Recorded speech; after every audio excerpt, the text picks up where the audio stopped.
Hello friends, welcome to my channel. आज आम बनैबा माछर एक रेसिपी जहाँकि प्रत्येक ओडिया घरे घरे परिचित माछ पत्र पोड़ा। बहुत टेस्ट लगे खाइबाकू। माछ पत्र पोड़ार रेसिपी मु केमिति बनाउछि देखिबा भिडियोटी को लास्ट जाए देखंतु। भल लागिले लाइक टे कर दियंतु, शेयर टे कर दियंतु। माछ पत्र पोड़ा प्रथमे आमे गोटे मसला रेडी करिबा। सेति पई मु नेइछि गोटे चमच सोरिष, गोटे चमच जीरा, 6 ରୁ 7 गोला रसुण, 3 ରୁ 4ଟି सुखिला लंका। याकू आमे गोटे पेस्ट बनै नबा। मुझे यही पेस्ट को पूरा फाइनली पेस्ट करना। आपड़ चाहिए फाइनली पेस्ट करें, किंतु या द्वारा टेस्ट आउ फ्लेवर टिके भल आसी थाए। प्रथमे गोटे प्लेट रे मुझे 2 पीस माछ नहीं, मुझे भाकुर माछ यूज करछि। आपड़ चाहिए रोही माछ किंबा अन्य कोनोसी माछ भी नहीं पारिबे। तापर मुझे दे देछि स्वाद अनुसार लूण, गोटे छोट चमच हलदी गुंड।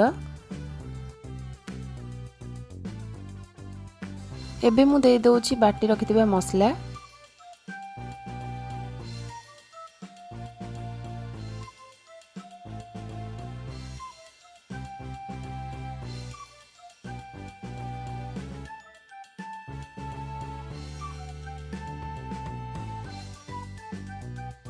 मसला देला परे मु एठी दे दउछि 2 चमच सोरिष तेल। तेल देला परे आमे याको एबे भल भाबरे मैरिनेट करनबा।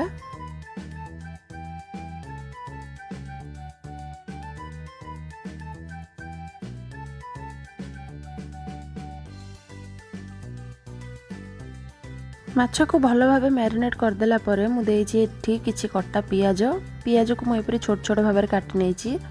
तापर मु एठी देइछि किछि कट्टा टमाटो। तापर मु एठी देइछि 8 ରୁ 10 गोला रसुण। तापर दे देइछि 4टी कंचा लंका। कंचा लंका गुडी को मझिरु छुरी साहाଯ୍ୟରେ जस्ट टिके टिके कट दे देबे। तापर ए सब को हमें भल भाबरे आउ थरे मैरिनेट करिबा।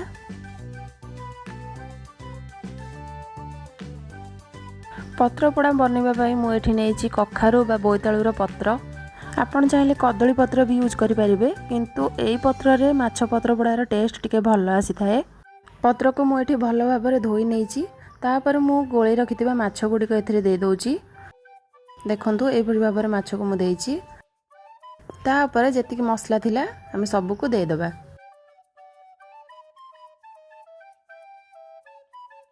मसला को सब मु एई परि भाबरे दे देइछि।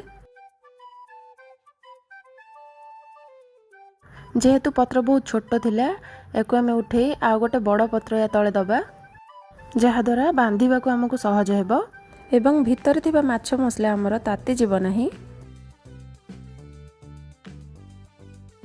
देखंतु मैं ठिया गोटे बड़ पत्र नेइछि। तळे थिबा पत्र सहित ऊपर थिबा पत्र को आमे एमती रिवर्स भाबरे रखिबा। ता परे भल बास्ना पाई मु एठी दे देछि 2टी भुर्संग पत्र आउ किछि धनिया पत्र। एको आमे एबे भल भाबरे बाइंड करनबा। देखंतु एही परि भाबरे प्रथमे छोट पत्र को बांधिबे भीतर थिबा पत्र को। तापरे सेम प्रोसेस रे ऊपर थिबा पत्र को आमे चारि पटरो बांधि नबा।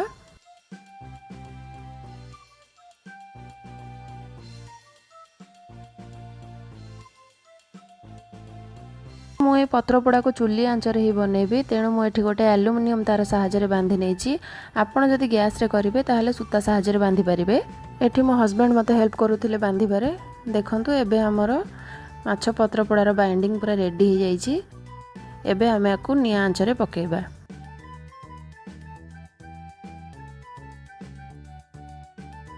एठी मु चुली रे माछ पत्र पोड़ा को पकेला परे ता ऊपर एमती गोटे झांझरा साहाଯ୍ୟରେ निया गुडी को दे दोछि ओ पाखा पाखी गोटे घंटा हमें आकु छाड़ी दबा। चुली रे आंच भी सामान्य कम अछि। पाखा पाखी गोटे घंटा हे गलानी। चलंतु देखिबा हम माछ पत्र पोड़ा किपरि भाबरे रेडी हो जाइछि। देखंतु मु एई परि भाबरे आकु बाहर कर नउछि। आपण पत्रर टेक्सचर देखि जानि परथिबे केते भलो भाबरे पत्र पोड़ाटी हमर पोड़ी थिबो। एको ठंडा हबा पई 15 मिनिट छाड़िला परे मु एठी खोलुछि।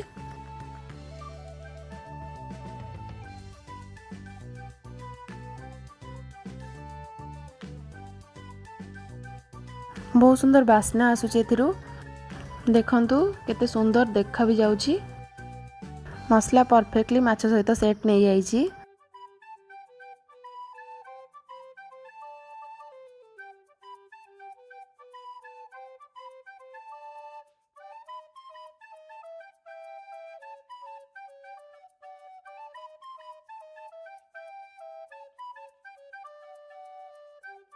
एबे आमे देखिबा माछ हमर भल से सिझी कि नाही। मु गोटे साइड रो आपन को भांगी की देखौछि।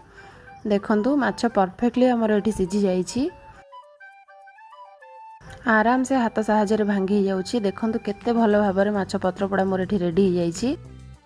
आपण निश्चित थरे ट्राई करंतु, समस्त को खाइबा को दियंतु, निजे खांतु आ केमिति लागिला मो कमेंट सेक्शन रे निहाती जणांतु। आशा करूछि वीडियोटी आपण माननकु भल लागिथिबो। चैनल को सब्सक्राइब करने को जमार भी भूलिबे नहीं। पाखरे थिबा बेल आइकन को दबाई देबे, लाइक करिवे और शेयर करिवे। पुणी देखा एक नुआ रेसिपी सहित। से पर्यंत देखु थांतु मो चैनल। रहिली, bye bye.